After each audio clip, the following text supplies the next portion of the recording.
Good evening, everyone, and welcome to what I hope is going to be a wonderfully entertaining conversation. Who doesn't like a wedding? Yeah, well, all of us love weddings. We plan on what to wear, how many functions there's going to be, destination weddings, even better. We're looking forward to seeing old friends, and it's an occasion, it's an event. Can you imagine a time where we'd go and hug somebody and scream with joy and laughter, maybe see an old school friend or a college mate? Well, the pandemic put all that to a halt. While many of us have had to find ways in which we had to renegotiate and pivot, one industry that came to a screeching halt 18 months ago was the wedding industry. A multi-billion-dollar business industry was suddenly caught unawares. This evening, we're going to be talking to two amazingly wonderful women from Chennai. We all went to the same school, and they started this wedding event business, an initiative. It was a fledgling company in 2004, and 17 years later, they have Samyog Weddings. I'm going to invite. Hello, ladies. Hi, Anita. Hi. Okay, I'm rushing. I'm getting straight into the point. Okay, like I think the world over, the lockdown and the global lockdown caught us all unawares. I don't think any one of us was prepared for how long it was going to extend. So I want you to just go back and tell me what was the last event you did before the lockdown? It was actually April 30th. And so that was the point when they decided to go into Sunday lockdowns, which Yes. means this wedding happened on the first Sunday curfew lockdown that started. And so it was supposed to be a wedding for 400 people. We kept thinking we're not going to do it, but they quickly reduced it down to about 50 people. And then they got all these e-passes to be done. And fortunately for us, we had to work the previous night. So it was not yet Sunday morning. And so I remember everything had to be in place before 4 a.m. because we didn't want to get stopped on the roads.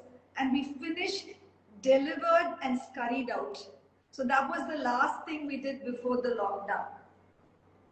So what was the most recent wedding you've done? The most recent, either a wedding or an event? I think it was early this year. I think Jan, Feb. We've been working through those few months, December, Jan, Feb, before things started closing up again. And we did a couple of destination weddings outside the city in beach resorts, which were quite spectacular and it gave us a lot of joy to work in them and put the beautiful settings together. So that was the last few big ones that we did. Okay, I really want to talk about some of the challenges now before we get to a lot of the other interesting society kind of events. Now, as a business, right, I'm sure you've taken a hit. Like many of the people in hospitality and in your business. How have you managed to sustain? I mean, what about your payroll? What about your employees? Just Rekha, you're the business end of it. Vidya is the PR end of it. So Rekha, you take this question. Yeah, so the thing is that, Vidya and I have kept this very simple from day one. We don't have overheads. We have no permanent staff on our payrolls. And because we are not fussed about, working all the time but delivering quality events, we get to choose the events that we want to do. And between the pair of us, because Vidya can run out and execute and do various things, I take care of the business end and the creativity. So except for an auditor who audits every month, the rest of the stuff I'm able to handle. So we don't have any overheads except that we had a big warehouse where we have stockpiles of a lot of props and flowers and chandeliers and things like that. And it was a fancy place and it had a high rental. So we were not able to sustain the payment of that after the first 3 months. Then we had a landlord who allowed us to pay 50%, but even then it was too high for us. And with the lockdown, we kind of got tied into that place. So the minute the lockdown was like started opening up, we quickly moved to another place. And the good thing about the last lockdown was that we had huge events coming to us post the lockdown. So we thought that even if we take a bridge loan from somebody, you have to pay in advance to get a new warehouse, stuff like that. We managed to get a loan. We managed to bridge ourselves over that period and got into the next place safely and managed to get out of the debt because we worked from January.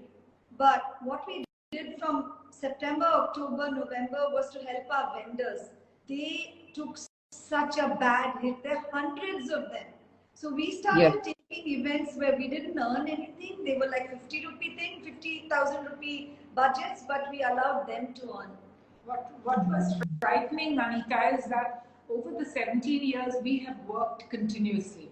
And like Rekha says, we work when we choose to work. If we have decided that, okay, in the month of May we're not taking anything because she's on a holiday, I'm going on a trek, we just close shop. So, but we have worked continuously for most of these 17 years, month after month. And we use the same vendors to do all our work for us. And suddenly, overnight, it was a complete standstill. Yeah. And this was frightening for us to deal with, because what do we do with all these people? How do we support them? How do we take them forward with us? It was very, very hard time for us. Yeah. Yes, I know, because because with all the festivals being cancelled, the people who work for you, the flower vendors, the crafts people, the pandal, I mean, this was their livelihood, and we're looking at the rest of the year also like an iffy thing. But I want to come back to your warehouse, and I remember the time that both you ladies went to China to source props. So tell me, from how many countries have you sourced props? Mostly China, Anita, because we used to go once in 2 years. And China has a place called Yiwu, which is basically an entire huge street filled with supermarkets on either side. So you can get into one, and then when you emerge, you may be about a mile down the road, because they are like all interlinked. And it was serious business. We actually shopped literally from 9 a.m. to 6 p.m. And so we had a Chinese translator. It was a wonderful experience. We were there for our 16th anniversary of Samyog. So we took a little break in Shanghai. And, I know China is not the place to go now, but I think we had a great time. It's probably the best place in the world to source anything you need, not just for weddings, but for anything else also. And whatever the bad, China's actually at the moment not quite the right name to use, but for us it was as close to a paradise for sourcing props and things, and we picked up some truly amazing things for our props from there. I think come back to... Yeah, tell me. No, you go ahead. You can get really good quality things, and then you can get the really cheap stuff. So we made a commitment to get only things which we could actually use in our homes. And so we have some really good quality props, and where it has helped us is when we do large setups with florals, we can bring in about 50 to 60% of silk flowers, and you can't tell the difference. So we're actually offering such a good service to the client, who can get a huge setup where he doesn't have to spend several lakhs on flowers which we're going to throw away. So it works out really well. Well, talking of flowers, Rekha and Vidya, now everybody's into eco-consciousness, composting, being very aware of wastage. So when a wedding is over at an event, destination, it could be a pandal, a hotel, a resort, are you also responsible for the cleanup after the event? Yeah, absolutely. It's entirely our responsibility to clean up after ourselves. Nobody offers you any cleaning services, so we have to clean up after ourselves. But we have an interesting thing, as you said, eco-conscious. Rekha and I did a beautiful wedding at one of the hotels where we had an entire wall of roses. 1,80,000 roses. Red roses. And after the event, these roses had not touched the floor. They were all on a backdrop. So we actually used those roses and sent them out to different places after the event was over. Many temples and many churches. temples and churches we sent the flowers to. And because Wow, they were absolutely fresh overnight, that's all. We put them in at 5 o'clock in the evening, the event was ready and we had to take it out at 10:30 or 11 at night. So they were absolutely fresh. So that's a good way to recycle. And oftentimes we tell our clients, you know, we make these beautiful table centers, give them away to your guests at the end of the event. Let people take them home because it's really, they are beautiful. I mean, don't take away our bases, but take the flowers as is because they come set in a brick and you can just walk away with them. It's beautiful. So oftentimes we do encourage our clients to just give them away. So tell me about your preferred destinations. There are wedding halls, there are hotels, and then there are beachside sort of exotic destinations. Tell me about the basic challenges and the differences between working in a wedding mandapam and a hotel. Actually, it's very easy to work in a hotel because a lot of the situation is a given. They have good housekeeping, they have very good facilities, and more than for us, the client is hugely benefited because all he's paying for is his decor and his food. There are no pluses to the rentals. There are no hall rentals. So no, you don't pay. We bring in our own power anyway, which you have to pay for. Even if we don't do lighting in the Kalyana Mandapam, and it's like MRC is really a well-lit hall. Even so, you're paying for everything from housekeeping to just about everything, including chair covers. It's a plus. On top of that, it's the caterer. You have to chase the caterer. He has to give you what you want. So from a client's perspective, I would say that a hotel is a win-win. But there are a lot of traditional families who want to go into Kalyana Mandapams. We basically don't have problems working in either place because, you know, we go in, we do our work, we come out, and it's done. A challenge is a beach resort because of the vast distances, the fact that many times in beach resorts we do buyouts. So there's like 5 events in 2 days. Back to back. Those are the challenging events that we have to deal with because of the weather. Madras is hot through the year. And then, you know. and in Madras, as you know, it rains at any time that it wishes to. So there's no, like Bombay, they have a monsoon from June to August or September. Here it just rains anytime. Yeah. Anytime through the year. We are both praying all the time. Either that it's not too hot or it doesn't suddenly rain. We were working once at one of the beach resorts and at Fisherman's Cove, and suddenly at middle of the night, I think 11 o'clock or 12 o'clock, there was a tsunami warning. So the hotel security came and said, everyone off the beach right now. There's a tsunami coming. So we just had to abandon everything on the beach, on the sand, and just get out of there. It was, I mean, these are things that you sort of get to experience. It didn't happen actually. There wasn't a tsunami, but there was a warning. The other thing in the beach resort is the wind, Anita. When you work in December, January, actually we never thought you could feel chill, that there would be a lot of wind. The first time we did this huge event, it was on January 1st at Fish Cove. And we had this ambitious stage which was somewhere between a lotus and a Mahai temple. The inspiration was between these two. So we had these huge fiber panels which had to be folded across. So when they started putting it up, they started flying with it. We couldn't anchor it down. No. In that desperation, I'm telling Vidya, tomorrow 1,000 coconuts for sure. If we can just make this thing stand. We've had some quite hilarious happenings through all our setups in these years. So it's always an adventure, a lot of fun for us too. Fun adventure, some trying times. But I wanted to tell you, you know, when a client comes to you, I mean, you've done both my niece's weddings, right? And so when a client comes to you pre-pandemic and they say, okay, you have to do the wedding.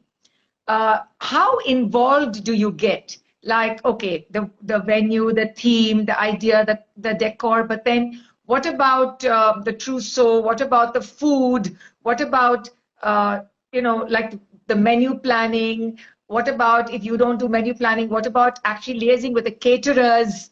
Where with what time do they serve the food?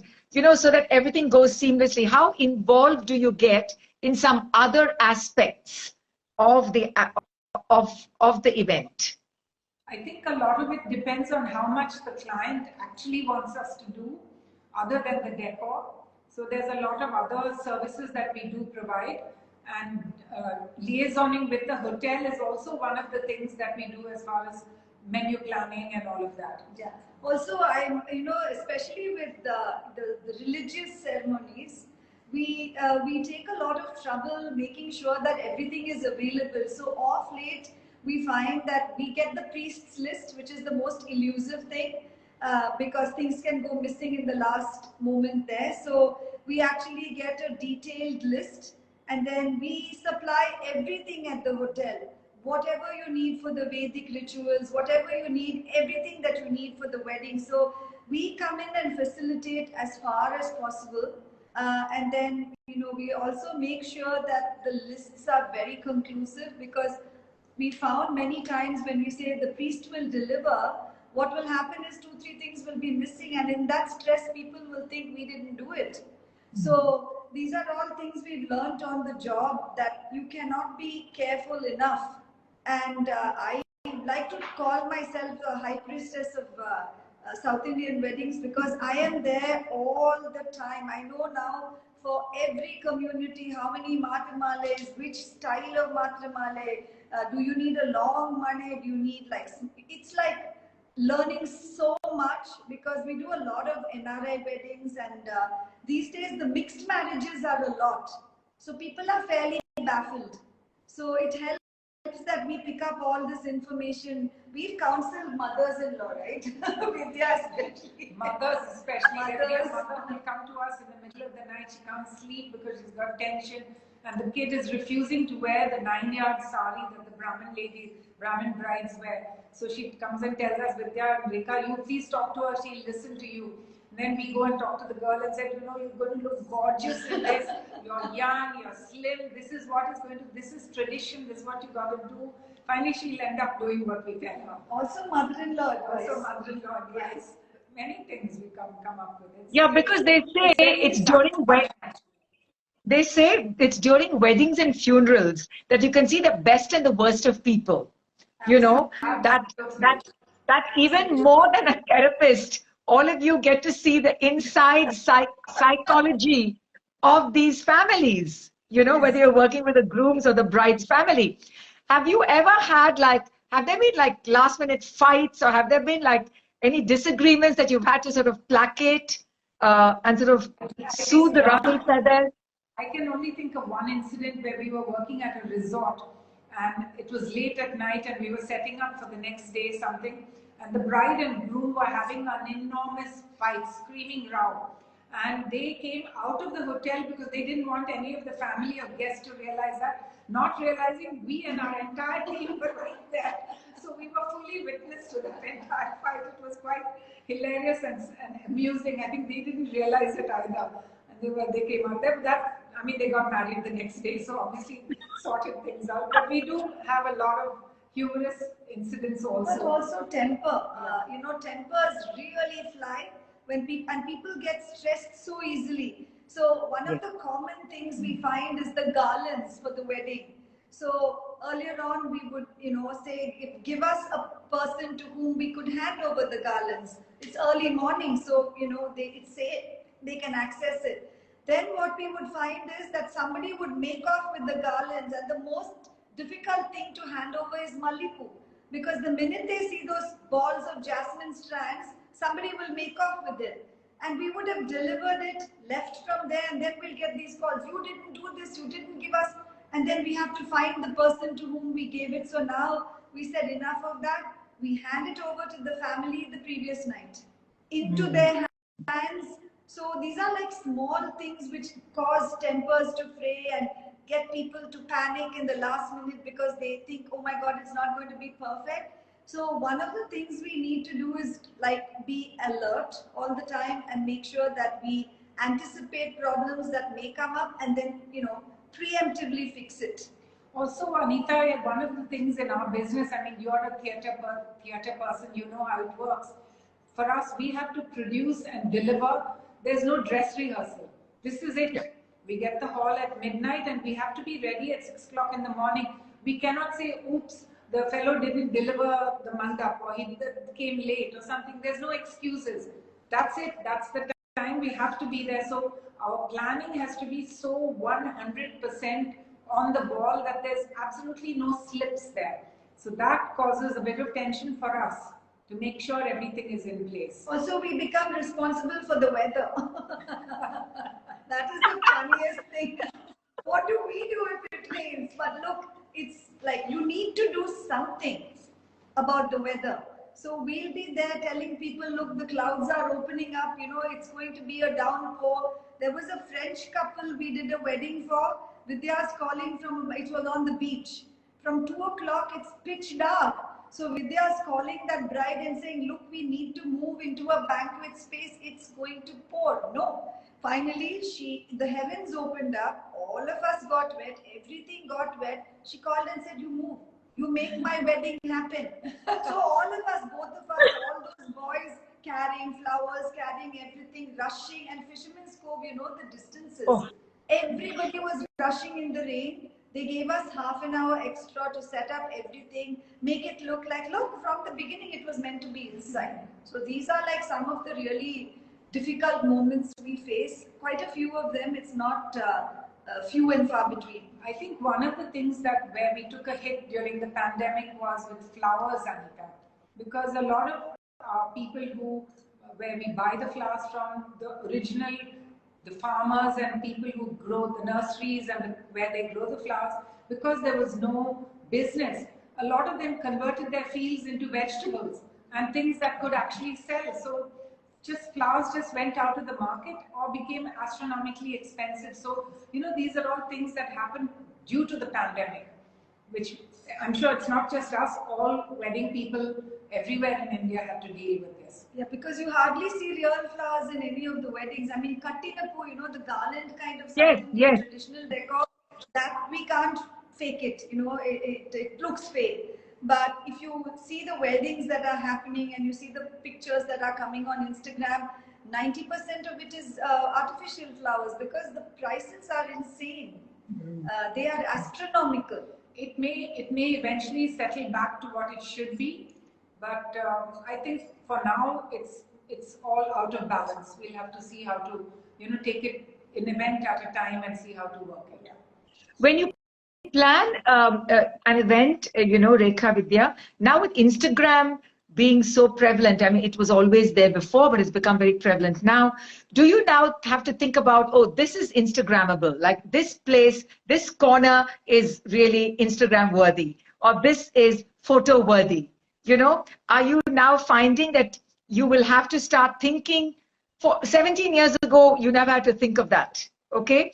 2004 is when Facebook began. So it's not something we thought about. But now everything is translated into social media. So is it something that you are now going to have to keep in mind, that people are going to be using their camera at every little place? The thing is that social media is the way we get new business. And so we have to be ever conscious of what we put up there, and it has to be very responsible posting that we do. But having said that, when we knew so little until now, when we know so much more, we are extremely obsessive about the work we do. So everything that we deliver, we try to make it as picture perfect as possible. Yeah. So even if we look back on things we've done 10 years ago, they would still be Instagrammable, but I think where we focus more now is lighting, because it shows up, things much better than they would have been without the lighting. So I think it's caused a very good consciousness amongst us to be even more careful while delivering an event. And so, yeah, I would say it does influence us. Yeah. Also, Anita, what has happened is the brides and the grooms themselves have become very conscious. They're all on social media. Yes. So anything that they want to do, it's all for Instagram. Yeah. They're not so much bothered about now. Old days we used to get photographs, put them in albums and look at them occasionally. Now it's all instant. They're just, everything gets posted. So if they have a photo op place, it has to be Instagrammable immediately. And they have these little hashtags that we put. They have hashtags for each event. The whole focus for the brides and grooms is this. So we've had to adapt and go along and create places for them to be able to do this. It's almost like now, a necessity. yeah, because now it's like technology has become a co-choreographer. It's like a co-wedding planner for you. You have to. Technology is so present. But before we get to the present, I want to talk to you about what if you have a VVIP guest? Okay, tell me about the most VVIP guest you had. Number one, and from there you can pick up and tell me about if you have a guest list with very important people and somebody's coming with black cat security and all that. Do you also get involved with the what time so and so is walking in, what time so and so is walking in, where they'll be seated? Yeah. So tell us about that now. To a large extent, we do. We have been requested for that kind of thing. But I think the most high-profile guest we've had in these 17 years was a few years ago, several years ago. We did a wedding in Goa at a beautiful resort and hotel, and the main guest who came was Mark Zuckerberg from Seattle, and he flew down. Mark Zuckerberg, and he flew down on his Learjet, brought 5 other kids with him. And the bride and groom at that time worked for Facebook. That's why he was there. And Rekha and I, of course, had no clue that it was him. We saw these kids running around in crumpy shorts and t-shirts, and first day we ignored them. Second day, somebody told us, by the way, that chap is Mark Zuckerberg. Now we think, why didn't we take a picture? We're so stressed out, we didn't. Never even thought of it. But a few years later, Rekha found a photograph of our backdrop with him and his fiancé and others standing in front of our backdrop. So we were pretty pleased. We took a lot of mileage with that one picture. But he was very charming and not at all obtrusive. He just was running about and having a lot of fun at the resort and enjoyed all the events. So that was probably our most high-profile guest. But for politicians, so we've done weddings with, of course, Amma, with Ms. Jayalalitha, Mr. Karunanidhi. So the protocol is unbelievable. You have to be present. They bring sniffer dogs. So they come and tell you beforehand what are the do's and don'ts while you're decorating the place. Then there's a whole battery of them who comes in, and then they go through the whole place. Then if either Vidya or I is present and talking to those people, then when that VIP comes, we need to be present on the scene. So they bring sniffer dogs, they put in metal detectors, and us two OCD people get so stressed because there will be this beautiful entrance arch and the metal detector in front of it.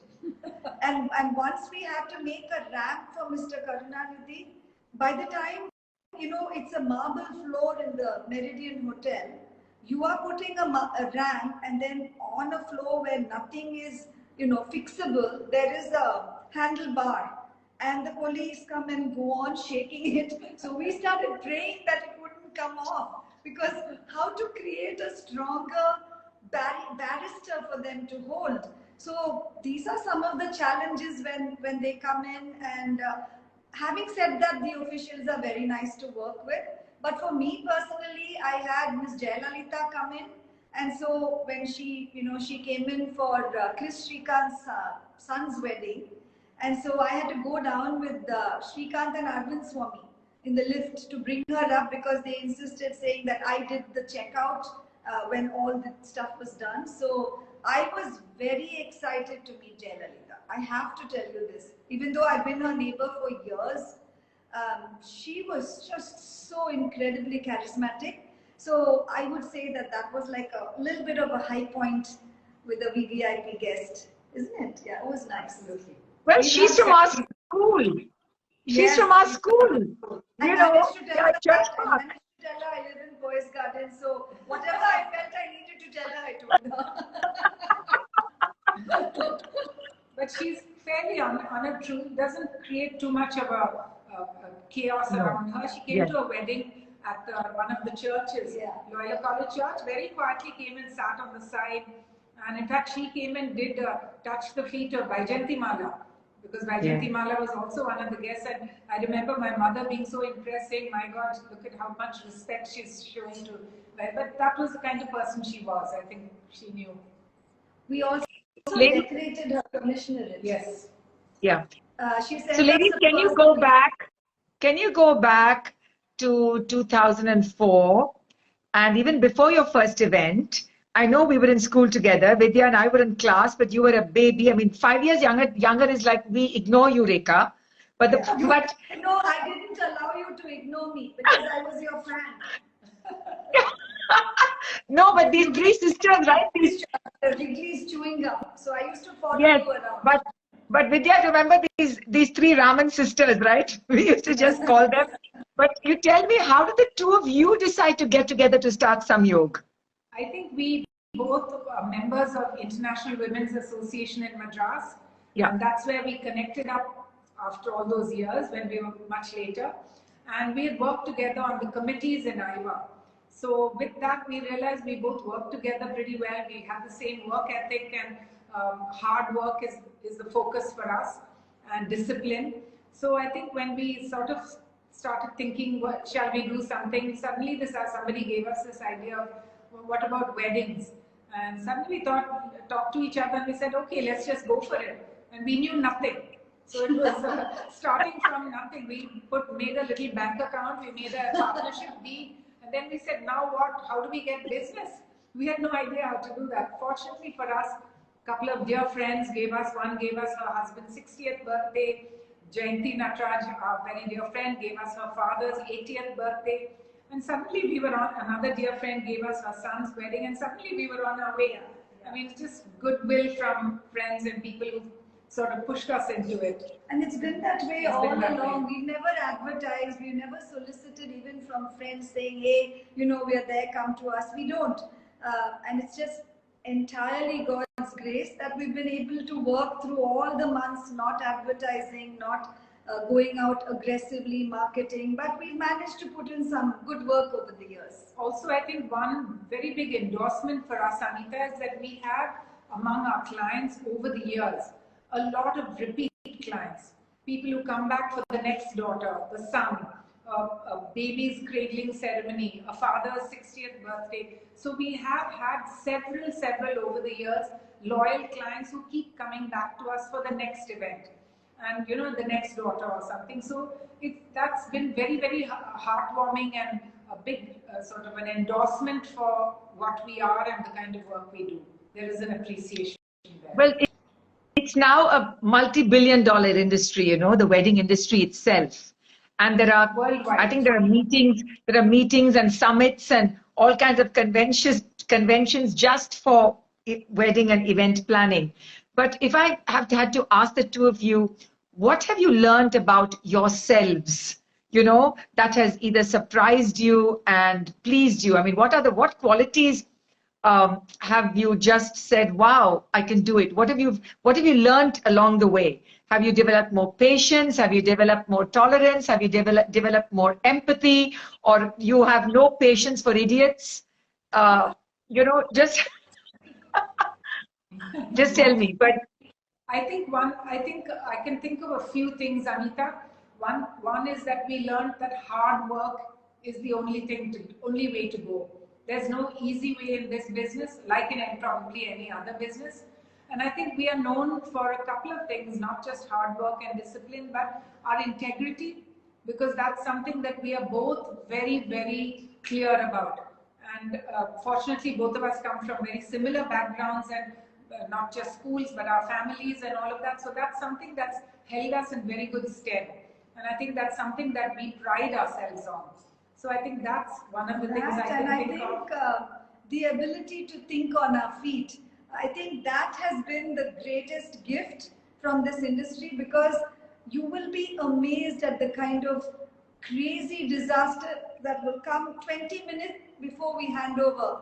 And we have to somehow make it work, and get out of there. So the ability to attack problems head on, not go crazy, not lose your calm, not lose your temper, but stay there and finish the job. And somebody has reposed faith in us. So come what may, we have to deliver. We have to do it. And so we've learned endurance. We've learned that for both of us, a commitment far outweighs anything. Because many times we may give you a budget and things can go so wrong, not due to anything we are doing, but circumstances being what they are. And so we have to actually pull in resources for which we are not being paid, but we will pull it in, we will complete it, and we will hand it over, so that nobody says that this really important day in a child's life was marred by us. So I think we've learned endurance, we've learned determination, we've learned grit, we've learned to literally hang in there by our fingertips in some situations to finish and then also learned, Anita, to work very long hours. Sometimes we have, for the same family, 2 or 3 or 4 back-to-back events. So we may work through the night, handover. By the time that event is going on, we're already decorating the next one. So we've learned sometimes to go without sleep for 48 hours. Food. And sometimes no food also. We just have to learn to just go with the flow. So I think that's a big lesson over the years that we both learned. And it's made us stronger. Absolutely. Definitely, it's made us more confident in our ability to do things. It's also defined what we can do and what we should clearly say we won't do. Because, we don't fall into the gaps then, because we now, over 17 years, and because of the kind of systems we have in place, we definitely know what is a thing that is capable for us and what is not. And so we've learned to say no. We had a client from overseas, I think Far East, somewhere, Malaysia, who wanted a royal wedding. Now, our idea of royal and her idea of royal was like somewhere way a huge difference between that. So after about 2 or 3 days, actually she paid us an advance and we started doing the initial work. Then suddenly found there's no sync between us. What she's expecting is something that you would see, somewhere else, garish, gold, glittery stuff and things. So finally we actually returned her money to her and said, I'm really sorry, but I think you should go to somebody else because we can't deliver what you're looking at. And so we know how to step back and say, sorry, we can't do it. So I think it comes only from experience and confidence. But ladies, what is the most lavish and extravagant wedding you've ever done? Which is the most you pulled out all the stops. Codicia maybe. The thing is it's the scale, Anita, more than the the scale. It's the scale of the amount of work we do. So there are these halls in Coimbatore called Codicia. They're convention centers. Yes. Basically, they're just sheds with asbestos kind of roofs and very high ceilings. So we had to take it and transform it for a wedding for 12,000 people. And so literally from the entrance to the food, the walls, the roof, the flooring, the chairs, there was a 180-foot stage, which is a phenomenal size for a wedding stage. So we worked, I think, for 3.5 days, non-stop, without rest, with at least about 150 to 200 people working with us. And even then, we just finished about 45 minutes before the event had to start. It was spectacular, though, I have to say. Yeah. We're proud of that setup because it was one of the most beautiful ones we have done and in such a vast place. So there are a lot of challenges through all the different kinds of things we've done. So it's been even the one in Tirupati. Singapore. We did a beautiful wedding in Singapore. Rekha will tell you how we did the flowers and all of that. Yeah, so we actually, this was my cousin's son getting married, Tambram family, and 8 functions. And so when we did several recce's to Singapore, we found that the prices of things were crazy and the quality of the props were we wouldn't even acknowledge it. So I was telling my cousin, we'll bring everything from Chennai and she said she would connect us to the local florist who supplies flowers to temples. So what we would do is, we had to plan so much because we were there. We went with just 8 people who could do both flower work and set work. We tied up with a local vendor who gave us additional staff, to carpenters and drapers and all of that. And we had a friend who was in the shipping industry. So thanks to them, we actually shipped 2 huge container loads of things. Everything from hammers and nails to, you just name it, because we didn't know what we could access. So we shipped all of this there, and then we had to arrange transport to have each thing delivered to each venue. And it's not like working here, because you only have those times plus and minus a few hours this way, that way. So it was a huge challenge, but we managed to pull it off. And they don't have a thing called housekeeping. That was the most stressful. You know how much garbage we generate when we're cutting flowers and stems.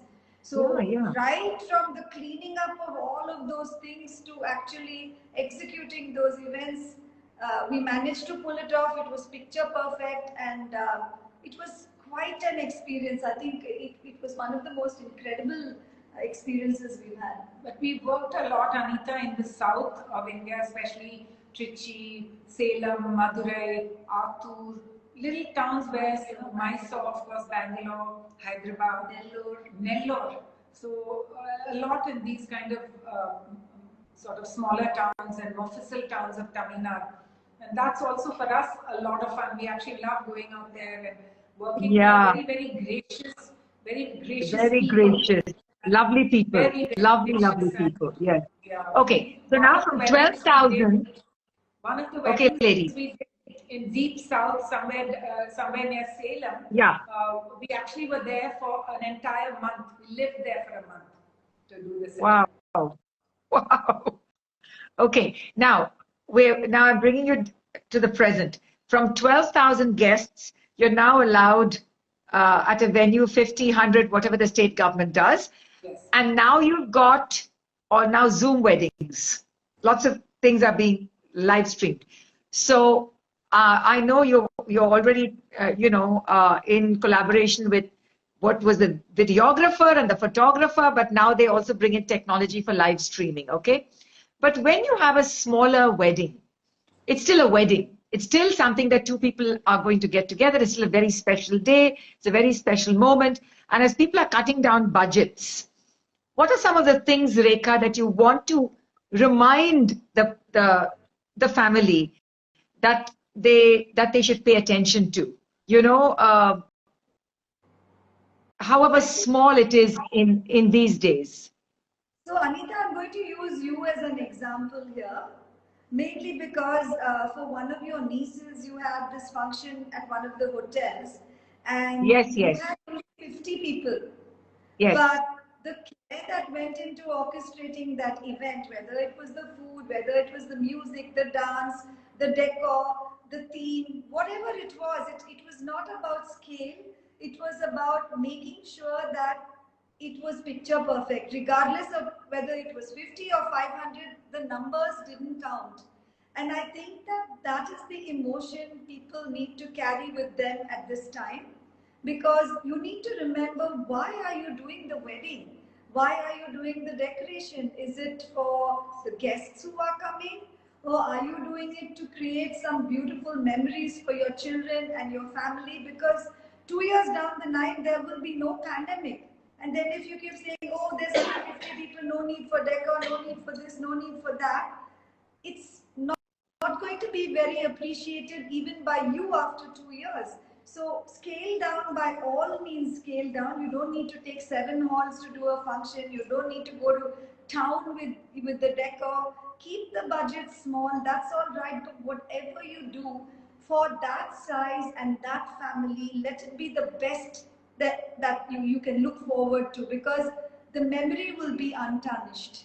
Also, Anita, for however small the wedding may be, like now it's 50 people we've limited to, it's the bride's wedding day. So at the end of the day, it's a very special moment and a special time for her. So we have to keep that is the focus for us. Yeah. So I'm going to allow the comments to come on and the questions also to come on now. There is something in the question box. So Sumitra from Kuala Lumpur is saying, but I think Vidya, you answered the question. Do the bride and the groom's families take the major decisions, or now are the kids themselves taking important decisions? It's the children. It's predominantly the bride. In some cases, it's the bride and the groom, they come together.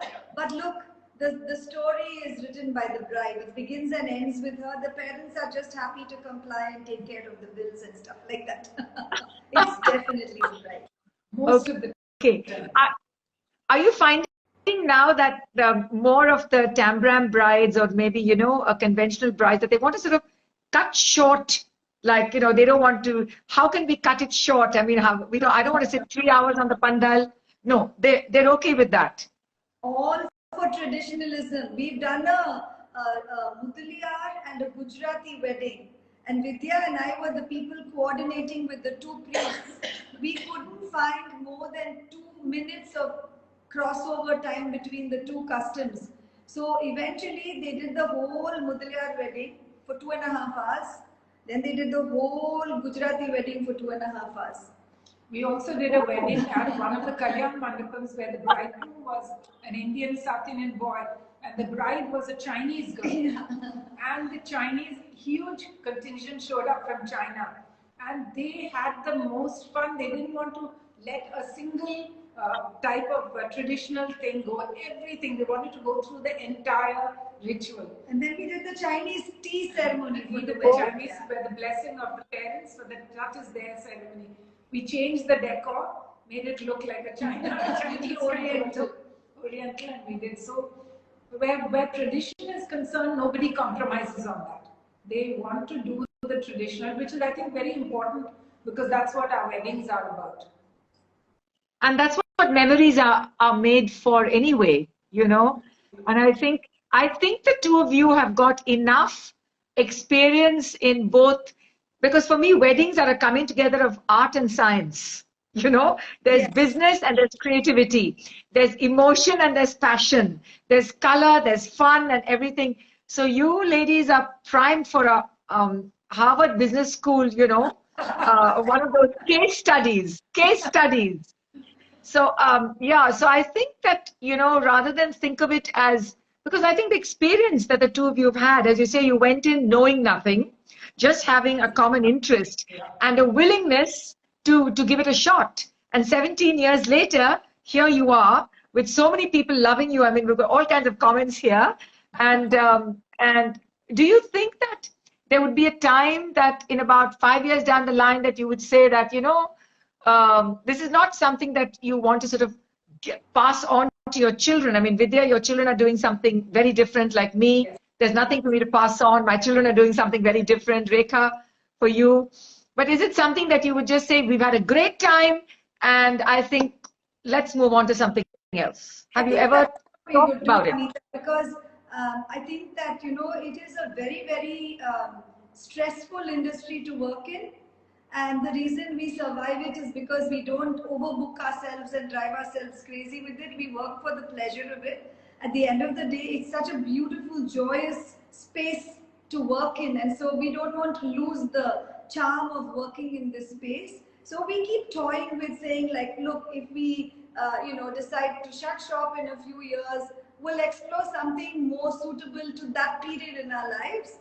And I think that when we do it, it will be most gracefully done and very joyfully done. I think also, Anita, we both got used to working, creative, helping people. I mean, we have a large contingent of people who work with us who are very, very fond of us and us of them. So I think it'll be very hard to just walk away and say, no, we're not going to do anything. I think we'll have to look at something alternative. We're already doing events for special, not wedding events, but other types of events for special launches, for special companies, things like that. We have started doing very selectively. So that's another space that is sort of open to us. And in this wedding space, what has happened in the last 2 or 3 years, that a lot of people have come into it a lot more people than there have been these last 15 years. So there is a lot of jostling around over there, undercutting, jostling around, things like that. Things have changed quite a bit in the business. But we want to run it the way we've been running it so far, because as you know, Samyog itself means an auspicious coming together in Sanskrit. And so I think that the auspiciousness of a wedding is probably the most beautiful value that we are working to achieve always.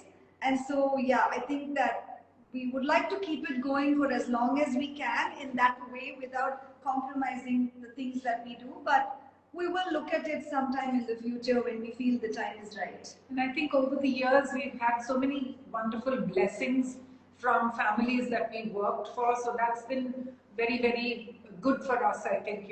It's a lot of goodwill coming to us. And like Rekha said earlier, we're not people who are just wanting to just work and just, chalk in 30 events a month. We don't work like that.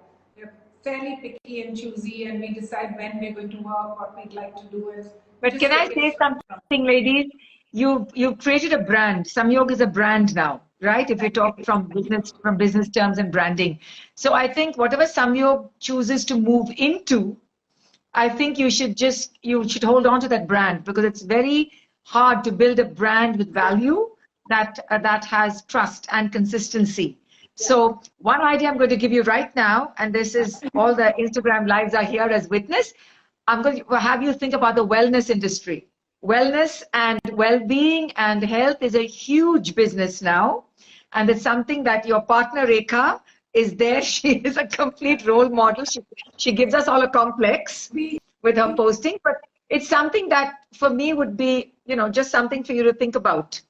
How to dovetail something, nutrition, wellness. Some years ago, Anita, we did a launch for the Apollo Wellness Center. And yes. It was a week long. I danced for it. I danced for it, Vidya. Yes, I danced for it. I remember that. So So curate the whole thing. So that's a fun space to be in, actually. Yeah, I mean, there's a lot of interest. Before we end, I want to talk about your mother for a minute. Yes. Yes. She was like, I hope I have the right adjectives to describe the love she had for us both. And I remember, again, because of Aiva, I used to frequently interact with her, make her play all kinds of roles on various skits and plays. And we had this really nice thing that we used to do. We both used to walk very slowly in Madras Club. This one will be belting around the track, but your mom and I at this very leisurely pace. And then we would sit down on the bench under the tree, and I used to be talking to her about various things. One day I told her, Auntie, this is what I'm planning to do with Vidya. And we did go ahead and do it. And I think it was March, there was an Aiva meeting in your house. And I'd already called and told her that, we've started. And so I still remember I entered your house. You have that raised portion when you come in. Yes. She was standing there, and I came in and she said, Khanda, you have made me so happy. I have 6 grandchildren. You and Vidya get all of them married. I will put it down so my daughters listen to you. It's like, and we did do 2 of the kids. So what a blessing that was. It's like these are the kind of joys that are irreplaceable. No other business in the world can, give us this kind of blessing. So it's joy. It's just joy all around always. Yeah, thank you so much, Vidya Rekha. It's been such a lovely conversation. We've talked for almost a full hour. So yes, I know. So thank you. And we live in the same city. We don't live that far away at all. And yet we haven't seen each other. And this is one of the fallouts of, the state of the world now. But I'm looking forward to seeing you both soon. And maybe we'll all take a walk around the track on Madras Club. And we will. At my place, let me put it down here. Okay. Thank you. Be safe. Yeah, thank you. And thank you all for watching. And I hope you've enjoyed this conversation. It will be on IGTV, and it will soon be on the Samyog Instagram handle. Follow these ladies, Samyog Weddings. Follow Rekha Rangraj. Follow Vidya Singh. And let us know how you feel after we posted this conversation. Thank you. Good night. Thank you so much, Anita. Thank Thank you you. so much. God bless. Thank you. Bye.